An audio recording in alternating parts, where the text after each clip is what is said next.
नमस्कार, आदाब। मैं अनूप सोनी क्राइम पेट्रोल सतर्क के ब्लैक हेडलाइंस अध्याय के आज के एपिसोड में आप सबका स्वागत करता हूं। आज का क्राइम पेट्रोल सतर्क ब्लैक हेडलाइंस अध्याय एक ऐसा काला अध्याय है जिसने दुनिया के सबसे नेक काम पर एक ऐसा धब्बा लगाया जो शायद ही कभी मिट सके। एक बच्चा जिसे पैसा कमाने की बहुत जल्दी थी, उसने एक ऐसी घटना को हवा दी जिससे बहुत ही अलग दुनिया में भूचाल मचा। और यह सवाल उठा कि जिन दवाओं पर हम अपनी जिंदगी और सेहत के लिए निर्भर रहते हैं, क्या वो सही है?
Yes sir.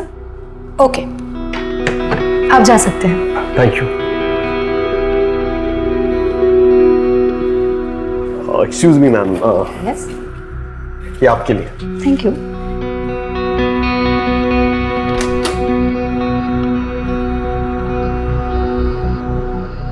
Hello sir.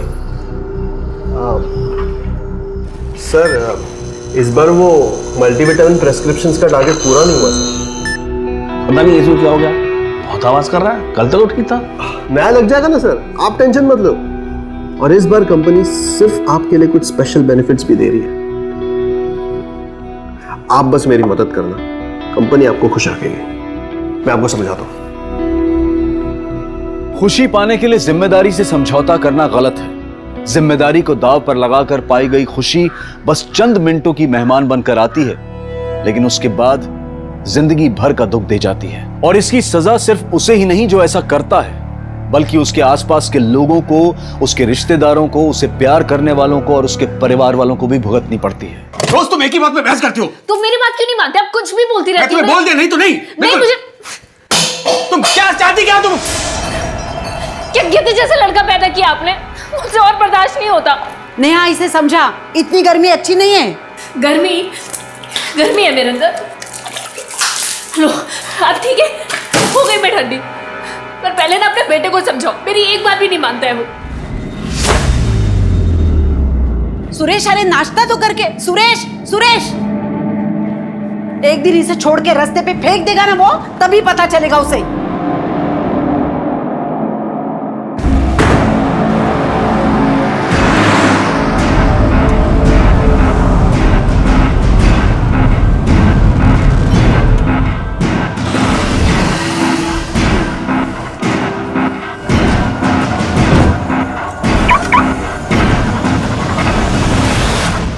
वकील साहब, अगली हियरिंग की कुछ अपडेट्स हैं आपके पास? जी, ये देखिए।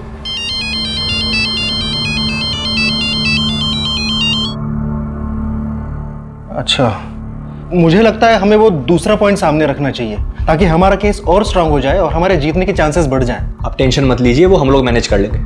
क्यों सुरेश, थोड़ा टाइम बाय करते हैं? मुझे लगता है कि नेक्स्ट डेट अगर इसी महीने की हो तो हमारे लिए और बेटर रहेगा। देखिए, हम वो ट्राई करेंगे कि हम इसी महीने। सर चाय। हटा यार।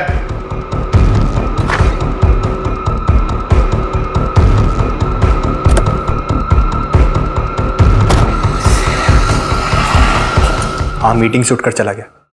हाँ, चला गया यहाँ से।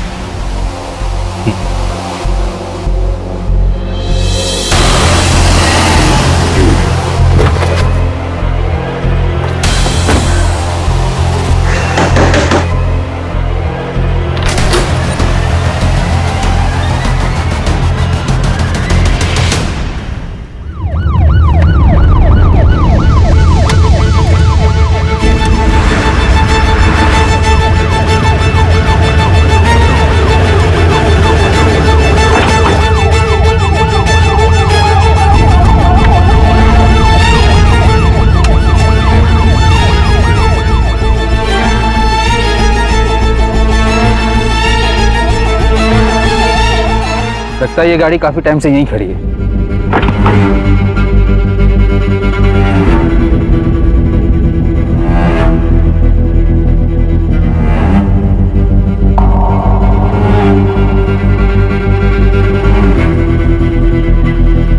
कुछ मिला? नहीं सर, कुछ भी काम का नहीं है। आरटीओ से कंफर्म करो ये गाड़ी नंबर किसके नाम पर रजिस्टर्ड है। जी सर। ओके, ठीक है।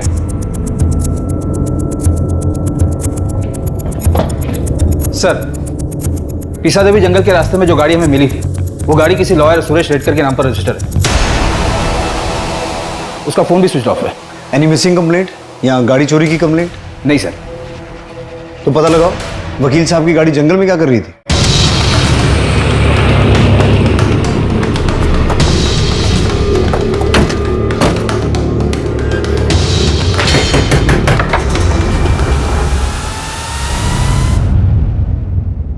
मिसेस रेडकर, हो ये कौन है? वो नेहा है, मेरे बहन की बेटी है, इधर ही रहती है। सुरेश रेडकर आपका? मेरा बेटा है वो। क्या हुआ? यही तो हम आपसे पूछना चाहते हैं। शहर के बाहर उसकी गाड़ी मिली है। गाड़ी मिली है? वो तो ठीक है ना? यही तो पता करने हम यहाँ आए। वो तो 5 दिन से घर पे आया ही नहीं है, फोन भी नहीं आया उसका। मैंने सोचा काम के लिए नासिक पुणे गया होगा। 5 दिन से आपका बेटा घर नहीं आया, उसका फोन नहीं आया, ना ही आपने उसे ढूंढने की कोशिश की और ना ही उसके गायब होने के बारे में पुलिस में कोई कंप्लेंट की। आपको बताकर तो जाता था ना वो। आजकल के बच्चे माँ को कहाँ कुछ बताते हैं। शादी हो गई, बगल में सुंदर सी बीवी आ गई तो माँ का क्या है। मुझे पक्का खातरी है कि उसी से परेशान होकर वो घर से गया होगा। बहुत जिम्मेदार लड़का है मेरा। मेरे पति के जाने के बाद पूरी फर्म उसने संभाली है, मेरे बेटे ने, और बिजनेस बढ़ाया है उसने सर। और एक मेरी बहू हमेशा उसका सर खाती रहती है और अपने भाइयों के पीछे घूमती रहती है घर घर घर घर। उसे तो लगता है उनके जो 2 भाई है ना उसके, उनकी शादी की जिम्मेदारी भी मेरी। हाँ, समझ गए। जिस दिन सुरेश घर से गया था उस दिन भी घर पर कुछ हुआ था क्या? उस दिन तो सुबह से शुरू हो गई, वो नेहा के पीछे पड़ी थी। नेहा की माँ से बात मैं करूँ या आप करेंगे? क्यों बात करूंगा मैं? रोहित से शादी कौन करेगा? इतना गर्म दिमाग है, एक जगह नौकरी पे टिकता नहीं वो। हर 4 महीने में नई नौकरी। क्या है ये सब? ये क्या बोल रहे हैं आप? भाई है वो मेरा, बस उसका समय खराब चल रहा है अभी। नेहा से एक बार तुमने पूछा इस बारे में? नेहा से क्या पूछना, हमारे घर पे हमारी मेहरबानी पे रहती है बस वो। करो। नेहा, इसके भाई से शादी करने से तो मरना बेहतर है। रोहित तो रोहित, दिनेश भी निकम्मा है। नेहा, उसे समझा, मायके की चिंता छोड़ दे। अभी जिसके साथ घर बसाया है ना, उसकी तरफ ध्यान दे। और फिर पता नहीं किस बात पे दोनों में अंदर जोर से झगड़ा शुरू हुआ। तुम क्या चाहती क्या? तुम क्या गिद्ध जैसा लड़का पैदा किया आपने? आपकी बहू, क्या नाम है उनका? निकिता। हम उनसे भी बात करना चाहते हैं। लगता है घर पर नहीं है वो। 3 दिन से मायके में जाके बैठी है वो। इन 5 दिनों में आपको कोई फिरौती का कॉल आया था? फिरौती का कॉल? नहीं, मुझे तो नहीं आया था। आपको गुमशुदा की कंप्लेन लिखवानी है? हाँ, जरूर लिखवानी है। जिस दिन गायब हुए थे उस दिन क्या कपड़े पहने थे सुरेश ने? वो तो हमेशा, मतलब ऑफिस जाते वक्त जो पहनता है वही। ठीक है, जब निकिता आ जाए तो उन्हें पुलिस स्टेशन भेज दीजिएगा।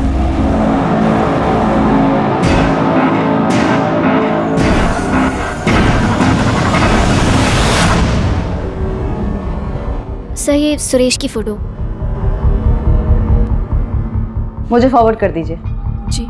आपकी शादी सुरेश से कैसे हुई? वो तो आपसे उम्र में काफी बड़े हैं। उन्होंने कई बार मुझे अपने ऑफिस के पास देखा था, फिर शादी के लिए प्रपोज किया। आप दोनों? ये मेरे दादा हैं, रोहित और दिनेश। आपकी सासू माँ का कहना है कि आप दोनों के आपसी झगड़े की वजह से सुरेश घर छोड़कर चला गया। हाँ, झगड़ा हुआ था, लेकिन ऐसा कुछ नहीं कि वो घर छोड़कर चले जाएं। आ जाएंगे वो। वैसे भी सर, किस घर में हस्बैंड वाइफ के बीच में झगड़ा नहीं होता। सर, सुरेश की कजिन सिस्टर नेहा हमारे साथ ही रहती है। रोहित दादा बहुत अच्छे हैं, बस लक आजकल साथ नहीं दे रहा, इसलिए काम में थोड़ी प्रॉब्लम्स हैं। इन दोनों की शादी हो जाती तो सब ठीक हो जाता। और दिनेश दादा सुरेश की फर्म में ही काम करते हैं। वो लोग जो भी काम देते हैं अच्छे से करते हैं, बिना कुछ चूकिए। सुरेश ने कोई एहसान नहीं किया? तुम जैसी लड़की मिल गई उस बुड्ढे को। आपकी सास ने बताया कि बेडरूम में जाने के बाद झगड़ा और बढ़ गया था। सर, वो मेरा पर्सनल मैटर। आपके पति 5 दिन से गायब हैं। उनकी गाड़ी जंगल में मिली है, तो अभी आपका पर्सनल मैटर नहीं है, एक मिसिंग पर्सन केस है। मैडम, पर ऐसा कुछ भी नहीं हुआ था कि वो मुझे या घर छोड़कर चले जाएं। आ जाएंगे वो। आपको कोई फोन आया? I mean, फिरौती का? नहीं, मुझे तो नहीं आया, पर अगर मम्मी जी को आया हो तो मुझे पता नहीं। सुरेश किसी बात से परेशान थे या कोई टेंशन थी? हाँ सर, वो अभिजीत नायक, उनके बिजनेस पार्टनर। हाँ, मीटिंग से उठकर चला गया। हाँ चला गया यहाँ से। ठीक है, आप लोग जा सकते हैं। हम मिसिंग कंप्लेंट के आधार पर अपनी इन्वेस्टिगेशन शुरू करते हैं। ठीक है सर, थैंक यू सर। 5 दिन हो गए हैं घर का आदमी गायब हो जाता है और घर की औरतों को कोई फर्क नहीं पड़ता है। सर, फॉरेंसिक रिपोर्ट के मुताबिक गाड़ी में कोई मारपीट और खून के निशान भी नहीं मिले। गाड़ी डैमेज होने और ब्रेक लगने के भी कोई निशान नहीं है। गाड़ी वहाँ पर बहुत आराम से पार्क की गई थी।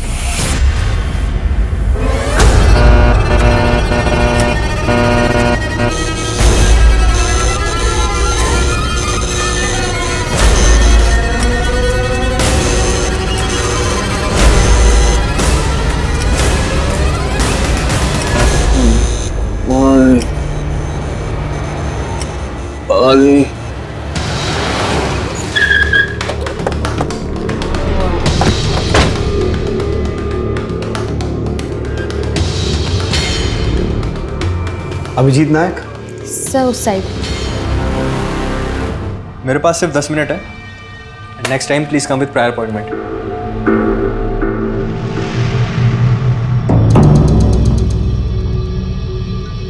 मुझे नहीं पता सुरेश कहाँ है। आपने ढूंढने की कोशिश भी नहीं की? पता नहीं, पिछले कुछ महीनों से बहुत अजीब बर्ताव कर रहा था। मैंने तो उससे सवाल पूछना ही बंद कर दिया था। हमें सुरेश की गाड़ी पीसा देवी जंगल से मिली और वो पिछले 5 दिनों से गायब है। उसकी माँ और बीवी को ना तो कोई फ़ोन आया है ना ही मैसेज, और उन्होंने उसे ढूंढने की कोशिश भी नहीं की। आपने भी कोशिश नहीं की? तो आप भी कोशिश मत करो। जब कंप्लेन नहीं दी है तो केस ही नहीं बनता है ना। सुरेश की माँ और बीवी ने कंप्लेंट की है और आप हमें हमारा काम मत सिखाइए, वरना हम आपको आपका काम सिखाना शुरू करेंगे।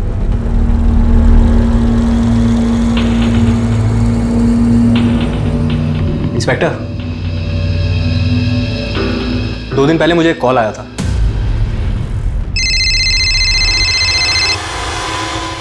एडवोकेट अभिजीत नायक। सुरेश रेडकर हमारे पास है, जिंदा वापस आइए तो 25 लाख तैयार रखना। आपको किडनैपर ने कॉल किया था और आपने इसे रिपोर्ट भी नहीं किया, और किडनैपर ने आप ही को कॉल क्यों किया?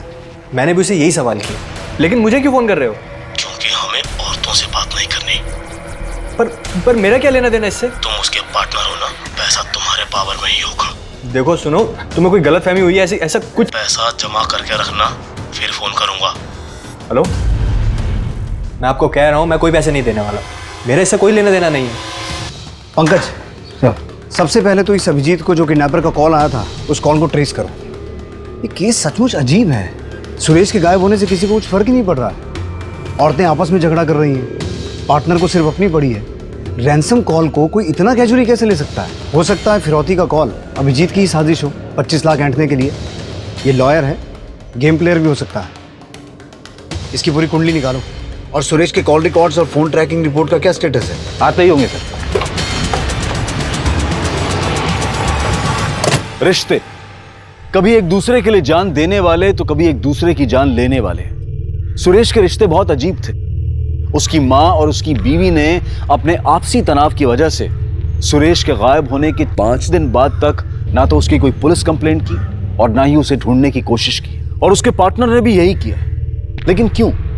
क्या सुरेश उन्हें अपनी जिंदगी में नहीं चाहिए था, या फिर सुरेश इन लोगों से इतना उकता गया था, परेशान हो गया था कि वो खुद इनसे दूर चला गया?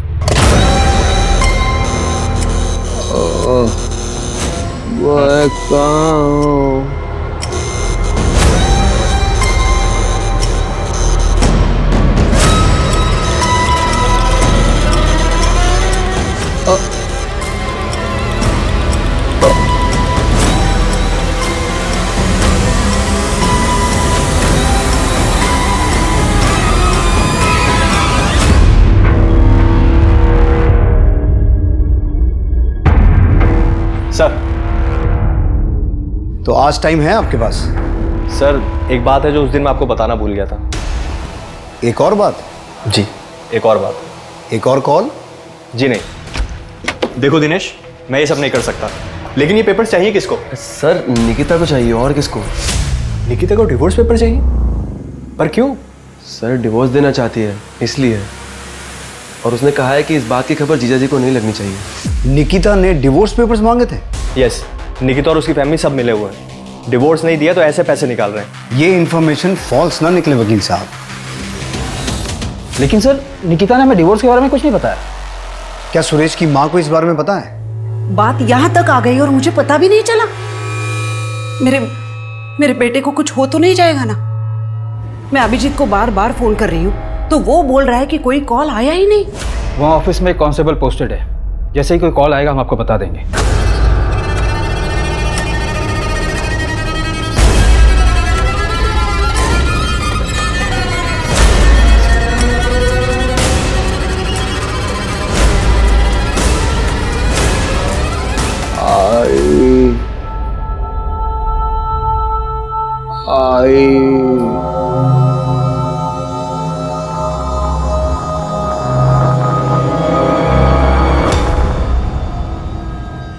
रोहित, दिनेश, ये तुम सबका प्लान है ना?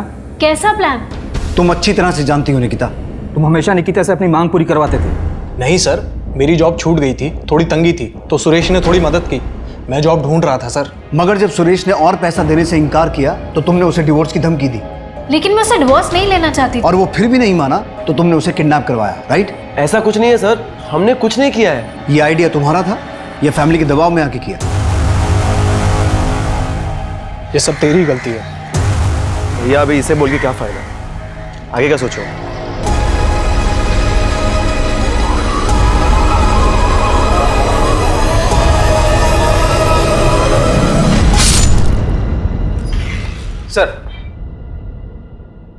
सर, जिस दिन सुरेश गायब हुआ था उस दिन ज्यादातर मिस कॉल निकिता के ही थे, और उसी दिन सुरेश ने एक अनसेव नंबर पर 2 बार कॉल किया था। मैंने पता किया, वो नंबर किसी नारायण भाई महाराज का है। उनका अपना एक बंगला है जहाँ पर वो प्रार्थना और मेडिटेशन करवाते हैं, और लोकेशन भी दिखा रहा है कि सुरेश उसी एरिया में था। सर, ये देखिए सर, सोशल मीडिया से मिला। बुला लो इसे। बुलाया है, आज आउट ऑफ टाउन है, कल आएगा। ये खेल कुछ समझ में नहीं आ रहा है। सुरेश की माँ लता को कुछ पता ही नहीं है। वो सिर्फ सुरेश की बीवी निकिता पे इल्जाम लगा रही है। निकिता के बारे में अभी बहुत कुछ पता चलना बाकी है। और ये अभिजीत, ये तो मुझे शुरू से ही गेम प्लेयर लग रहा है। पंकज, तुम इस बाबा के बारे में पता करो। दीपा, तुम और मैं चल के जरा निकिता से बात करते हैं। नेहा, कुल मिला के कितने जमा हुए हैं? सब मिला के कुछ 8-9 लाख हुए होंगे।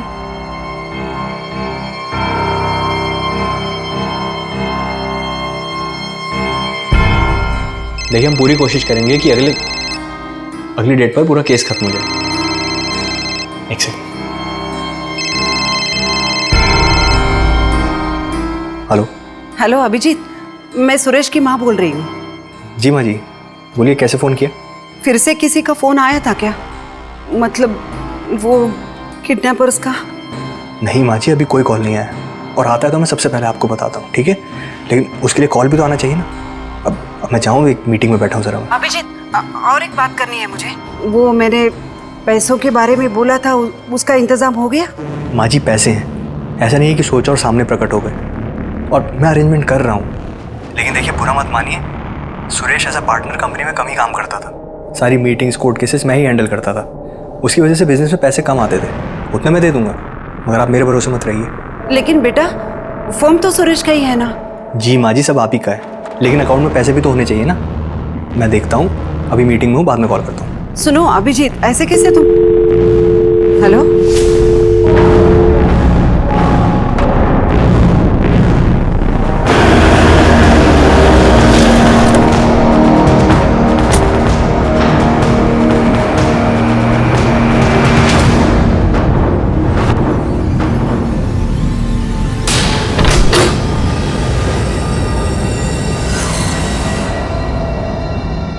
महाराज, नारायण जी, ये सुरेश रेडकर है, पिछले 5 दिनों से गायब है। आप जानते हैं इसे? जी हाँ, जानते हैं इसे। अक्सर हमारे यहाँ आता था, 5 दिन पहले भी आया था। क्या करता था यहाँ आकर? अस्वस्थ था, छटपटा रहा था, दिमाग में उथल पुथल, दिल में हलचल। क्यों, ऐसा क्या हुआ था? एक समस्या का समाधान चाहता था। बार बार पूछता था कि रिश्ते निभाने के लिए अगर कोई गलत काम किया तो उससे पाप लगता है क्या? मतलब? अब उसके दिमाग में क्या चल रहा था ये हम नहीं जानते।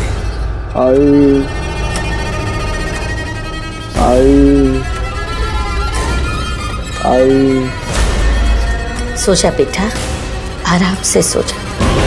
मुझे माफ करना पूरब दिशा, रिश्ता निभाना पूरब दिशा।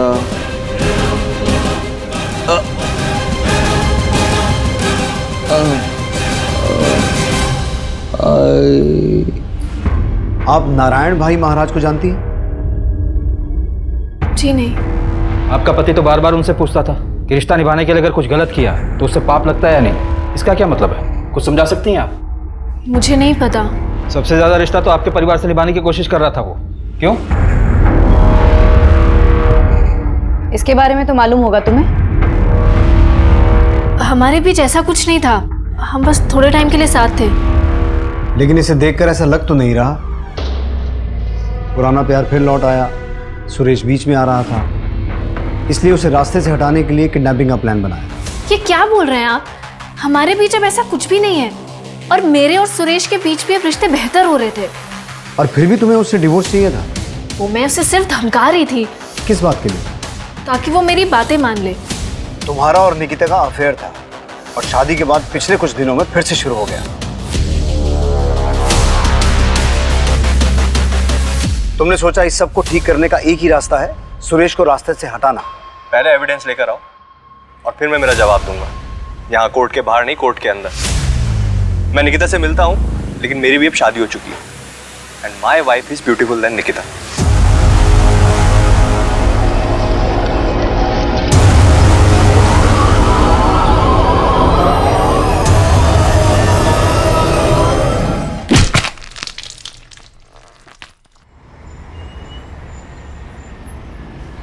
देखो अभिजीत, बस मेरे लिए ये काम कर दो, उसके बाद मैं तुमसे और कोई काम नहीं बोलूंगी। निकिता, इस फर्म में ऐसे टेढ़े काम नहीं हो सकते।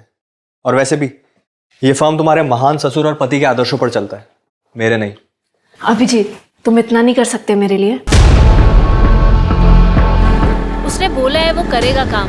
कब? कितनी जल्दी है तुम्हें? एक काम बोला था, इतने महीने हो गए। साइड में रुको, उतरना है मुझे।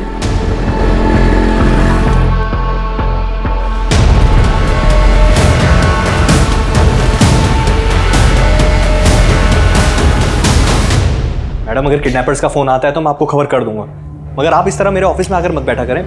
क्लाइंट के सामने अच्छा नहीं लगता है। आप सुन भी रही हैं मैं आपसे क्या कह रहा हूं?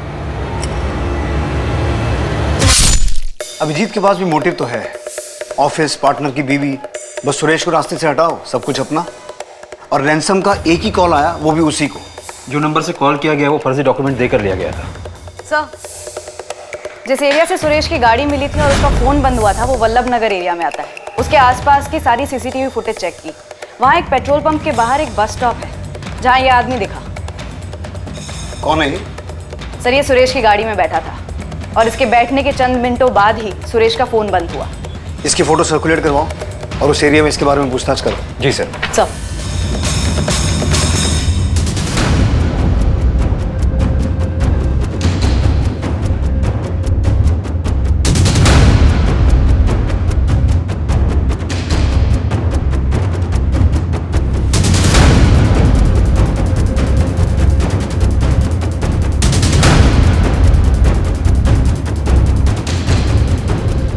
पुलिस ने उस अनजान आदमी को ढूंढने में पूरी ताकत लगा दी, लेकिन उस वक्त तक जिन पर भी पुलिस को शक था उनके खिलाफ पुलिस को कोई पुख्ता सबूत नहीं मिले थे, और उन्होंने भी उस अनजान आदमी को नहीं पहचाना, या शायद जानबूझकर पहचानने से इनकार कर दिया।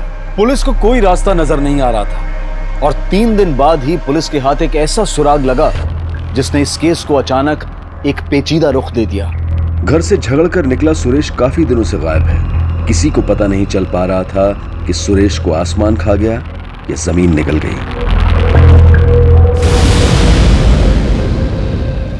इस आदमी को देखा? ये आपके लिए। Thank you. कंपनी आपको खुश रखेगी। ये तो मेडिकल रिप्रेजेंटेटिव है, यहाँ आता रहता है। Medical representative? जी सर। यश नाम है उसका। उसका वही वर्किंग एरिया है जहां पर उसने सुरेश से देख ली थी।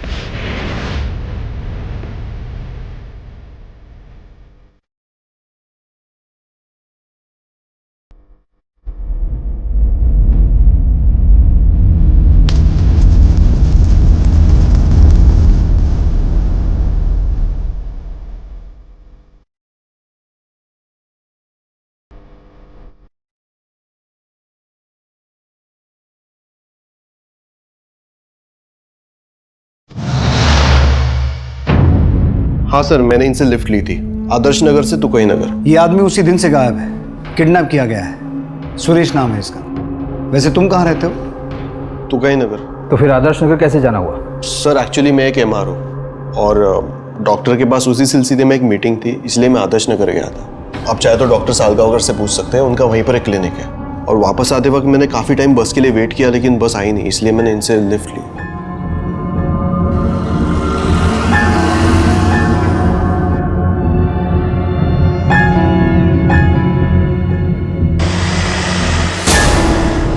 और जैसे ही तुकाई नगर आया मैं गाड़ी से उतर गया। उस दिन कुछ अजीब बात हुई या फिर ऐसा कुछ नोटिस किया? सुरेश से बातचीत हुई तो उसने कुछ बताया कि वो कहाँ जा रहा है? सर उनसे तो कुछ बात हुई नहीं, वो पूरा टाइम चुपचाप ही थे। पुलिस अब इस केस में एक डेड एंड पर पहुंच गई थी। किसी के खिलाफ कोई सबूत नहीं था और ना ही कोई गवाह था। सुरेश का पार्टनर अभिजीत, उसकी मां लता, सुरेश की पत्नी निकिता, ये सभी शक के दायरे में थे, लेकिन पुलिस के पास इनके खिलाफ कोई सबूत नहीं था। और जहां तक यश का सवाल था, यह हो सकता था कि यश इत्तेफाक से गलत समय पर गलत जगह पर था, लेकिन यश सुरेश के साथ देखा गया आखिरी शख्स था, इसीलिए वो शक के दायरे में आ गया और पुलिस ने यश पर कड़ी नजर रखी।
डॉक्टर सालगांवकर कहाँ बैठते हैं?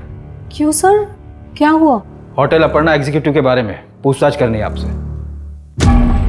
सर यश दुर्गे ने सब अरेंज किया था, मेरा तो सर पहली बार था। सर मेरी फैमिली है, रेपुटेशन है।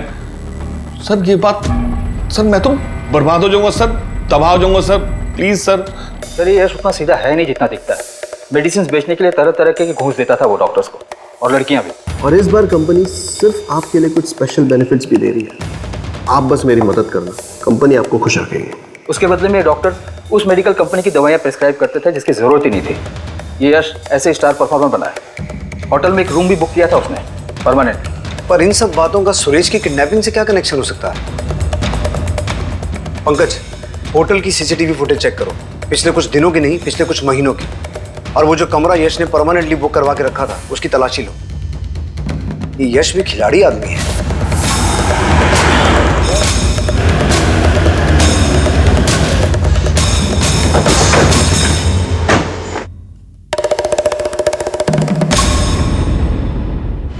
ये लड़का यहाँ आता था? हाँ सर। ये जिस रूम में ठहरता था उसकी चाबी दीजिए। Okay sir.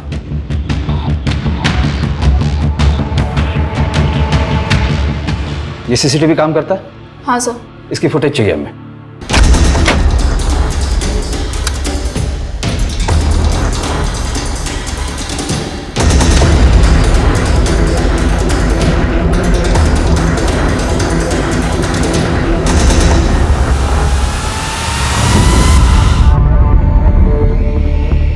सर यश हमेशा एक ही लड़की को अपने क्लाइंट के पास भेजता था।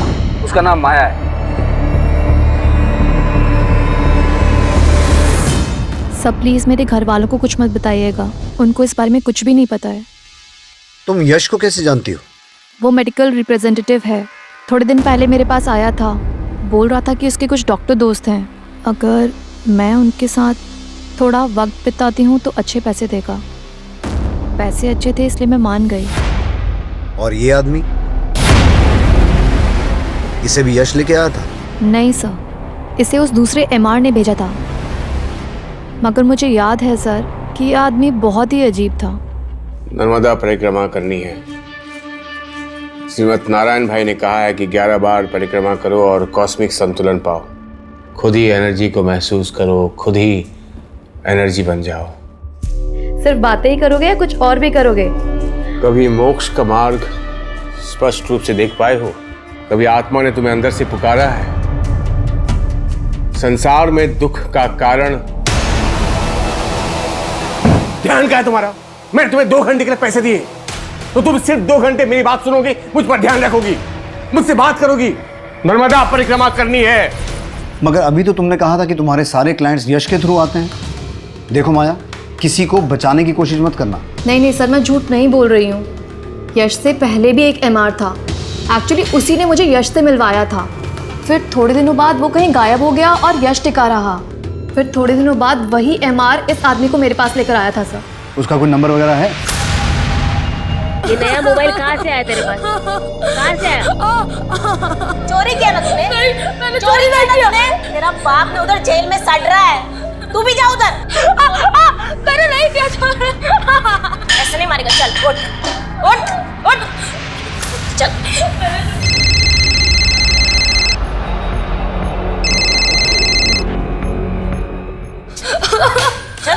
चल बता बता सर। आप मारिए मत उससे। सब ये मोबाइल पूछे इसे कहाँ से आया?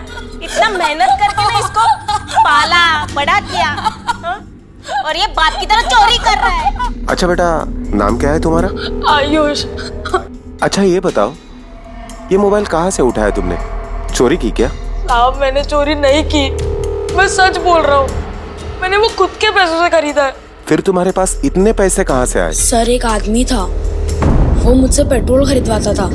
साहब वो मुझे पैसे देता था, 2 लीटर पेट्रोल के 1000 रुपए देता था। वो हर बारी वो पेट्रोल से कुछ सामान जलाता था। वो हमारी बस्ती के पास वाला जंगल है ना, वो वहीं पे जलाता था साहब। पिछले 2 हफ्तों से वो मुझे पैसे दे रहा है, और ये मोबाइल भी मैंने उसी पैसों से खरीदा है। क्या वो जगह दिखा सकते हो हमें?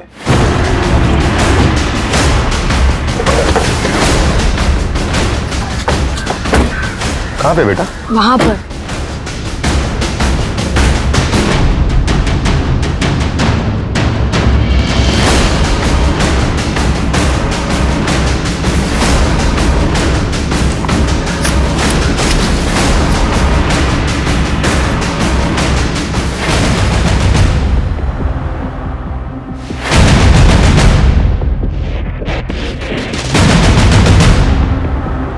Gaekwad ji sir. Forensic team को कॉल करो। Okay sir. अभिजीत तुम्हें इतने कॉल्स कर रही हूँ, इतने मैसेजेस कर रही हूँ, एक का भी रिप्लाई नहीं। तुम जो बोल रही हो वो नहीं हो सकता, मुझे इन सबसे दूर रखो प्लीज। पर अब प्रॉब्लम क्या है? प्रॉब्लम ये है कि मुझे नहीं करना ये सब कुछ। पर तुम तो मान गए थे ना, अब क्या अचानक से? मेरा मन बदल गया है, मुझे वो सब नहीं करना है। प्लीज तुम हटो यहाँ से, हट जाओ यहाँ से। अभिजीत मेरी बात नहीं सुननी मुझे। अभिजीत वो आदमी दिखते कैसे था, बता सकते हो? कितनी बार मिले हो तुम उससे? 10-12 बार। आयुष, उसका स्केच बनाने में तुम्हें हमारी मदद करनी पड़ेगी।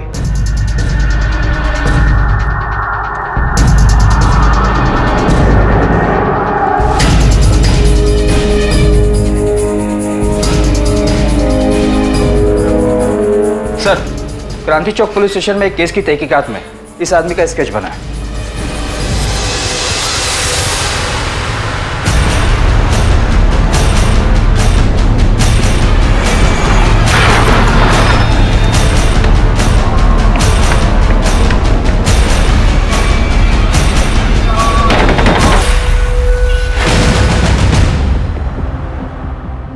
सिर्फ आपके लिए कुछ स्पेशल बेनिफिट्स भी दे रही है। आप बस मेरी मदद करना, कंपनी आपको खुश रखेगी। सर एक्चुअली मैं एक एमआर हूँ।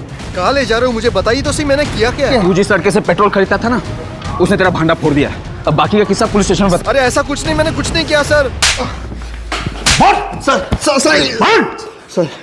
सर बताता हूँ। मेरे चाचा की एक जमीन है, चचेरे भाई यूरोप में है और बहन दिल्ली में है ससुराल। अगर ये जमीन बेची तो मालामाल हो सकता है, लेकिन वकील मान नहीं रहा है। क्यों? अरे डॉक्यूमेंट्स पे बाकी सबका नाम हटाकर सिर्फ मेरा नाम रखने के बहुत सारे पैसे मांग रहे हैं। तेरा ये काम मैं करा देता हूँ, लेकिन 10% लगेगा। कमीशन दिया, मगर इतना टेढ़ा काम कोई वकील वगैरह हो तो ही हो पाता है, क्योंकि जमीन के पेपर्स में हेरा फेरी करना उनके लिए उतना मुश्किल नहीं होता। इसी को किडनैप करते हैं। जब तक सुरेश ऑफिस में नहीं है, उसके पार्टनर से पेपर बनवा लेंगे। किडनैपिंग का पैसा भी तो मिलेगा ना। फिर हमने किडनैपिंग की पूरी प्लानिंग की।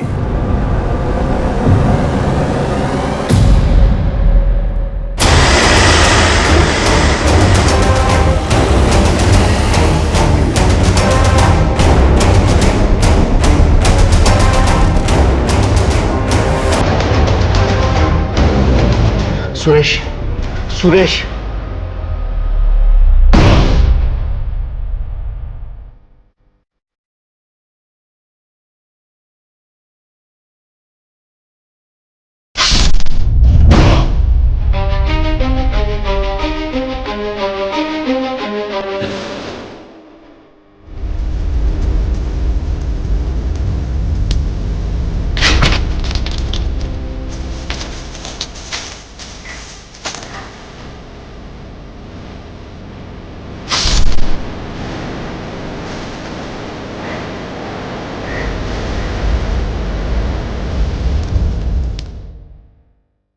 ये मैंने अकेले नहीं किया। कौन था तेरे साथ? सारा प्लान तो उसी का था।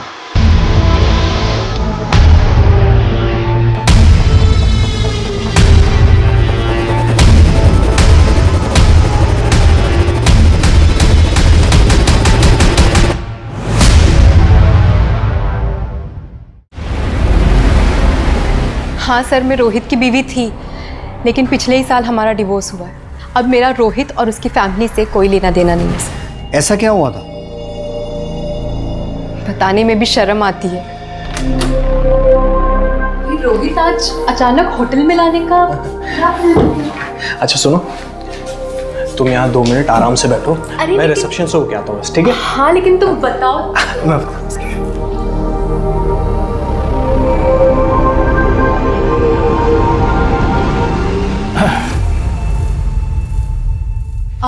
आप कौन?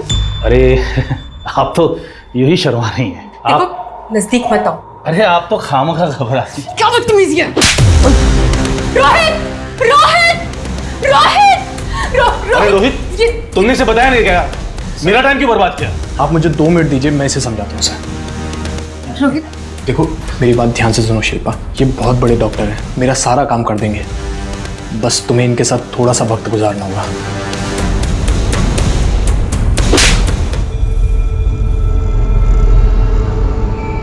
और उसके बाद मैंने उससे सारे रिश्ते तोड़ दिए।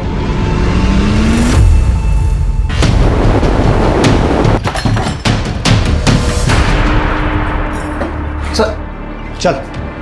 अरे मेरे भाई, सर मैंने कुछ कहाँ ले जा रहे? चल। सर बताता हूँ। मैं और रोहित एक ही कंपनी में मेडिकल रिप्रेजेंटेटिव थे। एक टारगेट अचीव हुआ तो सामने दूसरा लाकर रख देते हैं। इन लोगों का ये नाटक खत्म ही नहीं होता। सच बोल रहा हूँ यार, ये टेंशन अब झेला नहीं जाता। जॉब है तो टेंशन है, नहीं है तो डबल टेंशन है। मेरे पास तो बिल्कुल पैसे नहीं है। निकिता के ससुराल से जो आता है उससे महीने का खर्च चलता है, लेकिन सुरेश और उसकी माँ दोनों बहुत खड़ूस हैं। ऊपर से डिवोर्स में बीवी को पैसे देने पड़ते हैं। कैसे जीऊंगा यार? मुझे पैसे चाहिए किसी भी हालात में। तेरी बीवी ने तुझसे डिवोर्स मांगा और सुरेश के पिता ने डिवोर्स दिलवाने में तेरी बीवी की मदद की। ये बात तेरे दिमाग में बैठ गई। तू मौका ढूंढ रहा था और इसी वजह से तूने सुरेश को अगवा किया। सर हम दोनों बहुत बड़ी प्रॉब्लम में थे। हम दोनों को पैसे की सख्त ज़रूरत थी और मेरी तो जॉब भी नहीं थी सर। मेरा रिकॉर्ड ख़राब होने की वजह से कहीं लग भी नहीं रही थी। तो मैंने और यश ये सोचा कि आसानी से पैसा कैसे कमाया जाए।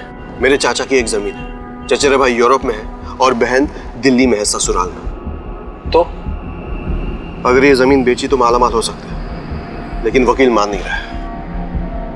क्यों? अरे डॉक्यूमेंट्स पे बाकी सबका नाम हटाकर सिर्फ मेरा नाम रखने के बहुत सारे पैसे मांग रहे हैं, और उतने पैसे है नहीं मेरे पास। तेरा ये काम मैं करा देता हूँ, लेकिन 10% लगेगा। कमीशन दिया, मगर इतना टेढ़ा काम कोई वकील वगैरह हो तो ही हो पाता है, क्योंकि जमीन के पेपर्स में हेरा फेरी करना उनके लिए उतना मुश्किल नहीं होता। मैं जरूर कुछ कर सकता हूँ, बस ये डॉक्यूमेंट वाला काम हो जाने दे। अरे ये काम हो गया ना तो जिंदगी भर जॉब करने की भी जरूरत नहीं है। सर मुझे पता था सुरेश एक अच्छा वकील था, वो हमारी मदद जरूर करता। रोहित, ये फ्रॉड है। मैं और मेरी फर्म ऐसे काम नहीं करते। दूसरे की प्रॉपर्टी हड़पना चाहते हो तुम? शर्म नहीं आती तुम्हें? नहीं, तुम्हारी करतूतें मैंने निकिता को बता दी तो क्या सोचेगी? लेकिन सुरेश, हेलो हेलो, बस सुरेश को मना ले के पेपर्स तैयार कर दे। भाई के लिए इतना तो करेगी ना निकिता? हाँ ठीक है, मैं बात करके देखती हूँ। मैं तुम्हें 1000 बार कह चुका हूँ ये सब फ्रॉड है। तुम्हारा भाई लालच में अंधा हो चुका है। मगर आप उसके लिए इतना कर देंगे तो इसमें आपको क्या नुकसान हो जाएगा? ऊपर से उसका भला हो जाएगा ना। तुम्हारा और तुम्हारा भाइयों का दिमाग ठिकाने में नहीं है। पागल हो गए तुम लोग। मैं ये काम हरगिज नहीं करूंगा, हरगिज नहीं। ठीक है, अगर आप इतना सा काम नहीं कर सकते ना मेरे लिए, तो एक काम करिए, मुझे डिवोर्स दे दीजिए। इसी को किडनैप करते हैं। जब तक सुरेश ऑफिस में नहीं है, उसके पार्टनर से पेपर बनवा लेंगे। किडनैपिंग का पैसा भी तो मिलेगा ना? हाँ। कैसे करेंगे? हमने किडनैपिंग की पूरी प्लानिंग की और फिर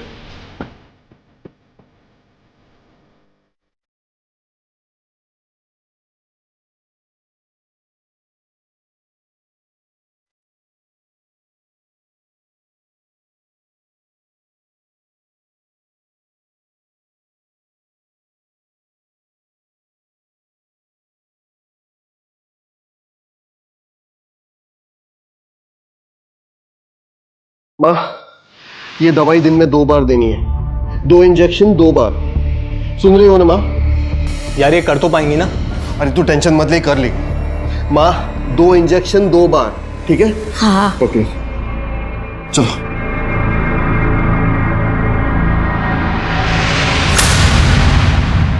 निकिता, हाँ? जब तक सुरेश नहीं है तू अभिजीत से बात कर।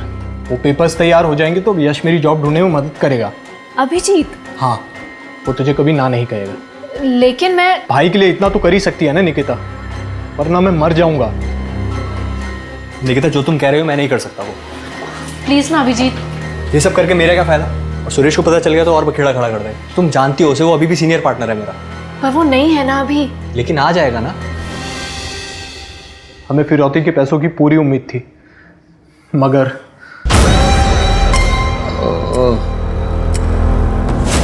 मैं कहाँ? पूरब दिशा कहाँ है?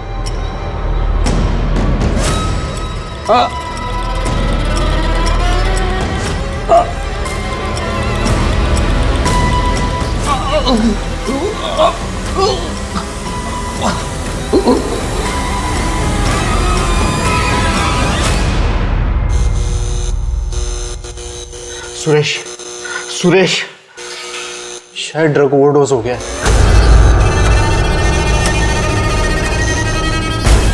इधर आ।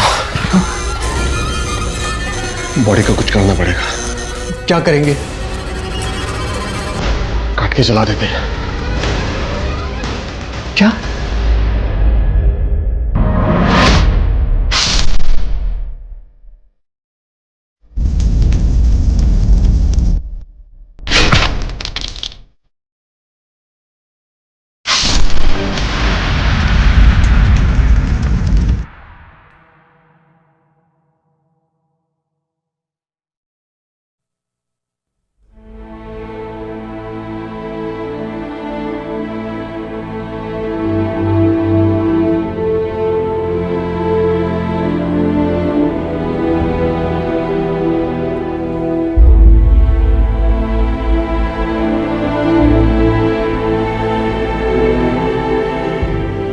इस केस के दौरान मेडिकल प्रोफेशन की एक डार्क साइड सामने आई, जिसमें मेडिकल रिप्रेजेंटेटिव यानी कि एमआर और डॉक्टर्स तक सभी शामिल थे। रोहित ने अपनी बहन के साथ जबरदस्त विश्वासघात किया, और उसी तरह से यश और उस डॉक्टर ने भी उन पर भरोसा करने वाले पेशेंट्स के साथ विश्वासघात किया। ये कहानी सिर्फ एक गुनाह की नहीं है, बल्कि रिश्तों में अपने ही लोगों द्वारा किए गए विश्वासघात की भी है।